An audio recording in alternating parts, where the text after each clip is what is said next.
Franti might be one of my new favorite musicians. He is such a kind person. He does yoga with his fans before every show and even invites children and youth onto stage during the show. I had the opportunity to interview him at a yoga session in North Myrtle Beach. Listen on to see why I had to ask. My name's Elaine Freeman. I'm here at Do It for the Love Yoga with Michael Franti. Welcome to the show. Yeah, thank you. It's great to be here. So first off, can you tell me a little bit about Do It for the Love? Well, Do It for the Love is a nonprofit organization that my wife Sarah and I started, and our mission is to bring children and adults and veterans with serious medical conditions or special needs to see any live concert by any artist in any city in North America. And so people can just write to us at doitforthelove.org and say, you know, my friend has stage 4 breast cancer, or my son has autism or something. And they've always wanted to see Beyonce or Garth Brooks or One Direction or Taylor Swift or whoever. And then we get them and 3 other members of the family out to see a concert. That's great. How did you get started doing this? Well, we were at a festival called the Wani Festival, which is in North Florida.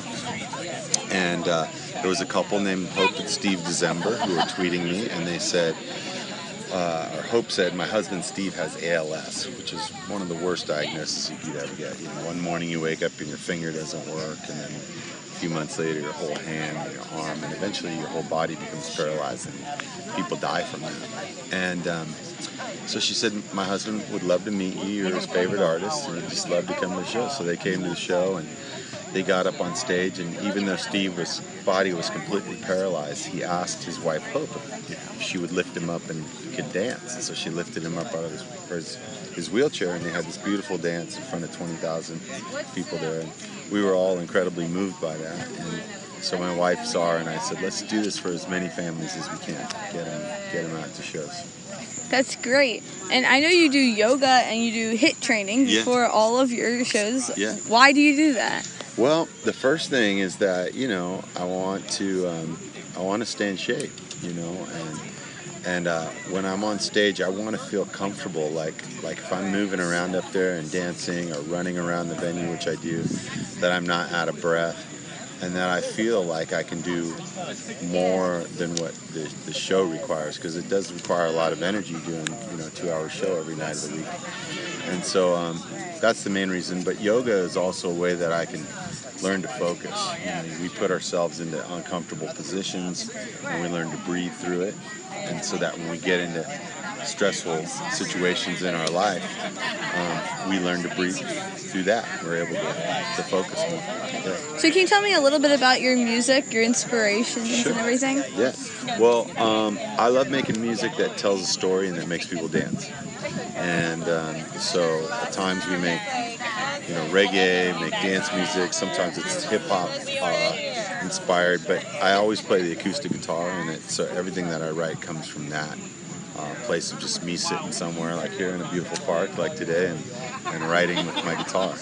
And I believe in the power of optimism to get people through challenging times in life.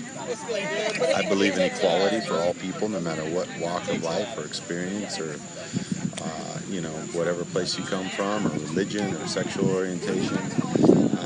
And I believe that everybody deserves to be happy and healthy. And those are the things that I try to promote through my music.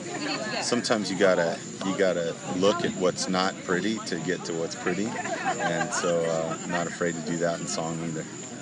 So if you could go back in time and give a younger you advice, what would you say? Well, I think the main thing is to be my authentic self. Like, spend less time worrying about what other people think and spend more time doing what comes natural, you know. And I think that's a challenge for all of us, whatever stage in life that we're in, is to be that authentic self. And as we grow older, sometimes we grow wiser, but we also get to a new growing edge. And so we're always at our growing edge to find out what is the next thing for us to learn in life. That's great advice. My podcast is called I Had to Ask. What question do you wish people had to ask you in interviews? Well, I think the main thing is a lot of times people come in with, they ask about what is the last record I had out or whatever, and I think you find more out about an artist or about a person if you just sit down and talk to them about life. Ask them where they're from, how'd you grow up, where did you grow up, what was your life like when you started out in life, and then what's your life like today, like literally this afternoon, what did you do, and so that's the thing, as a musician, I prefer to talk more about my life than I do about the songs on the record, because it's always hard to describe a song. It's a lot easier to listen to it. Become a yoga instructor.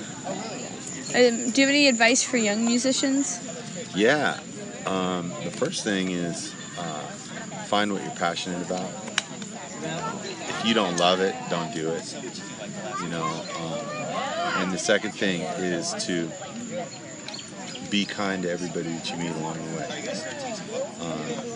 It goes so far if you reach out to people with kindness and you respect other people, you treat everyone you meet with kindness and respect, then doors will open for you. And that's especially true in the music world. That's great advice. Is there anything else you'd like to tell my listeners? Well, if you know somebody who needs music because they're going through a challenging time in life, just write to us at doitforthelove.org, and we'll get them out to see a show, any show they want to see. Thanks for being on the show.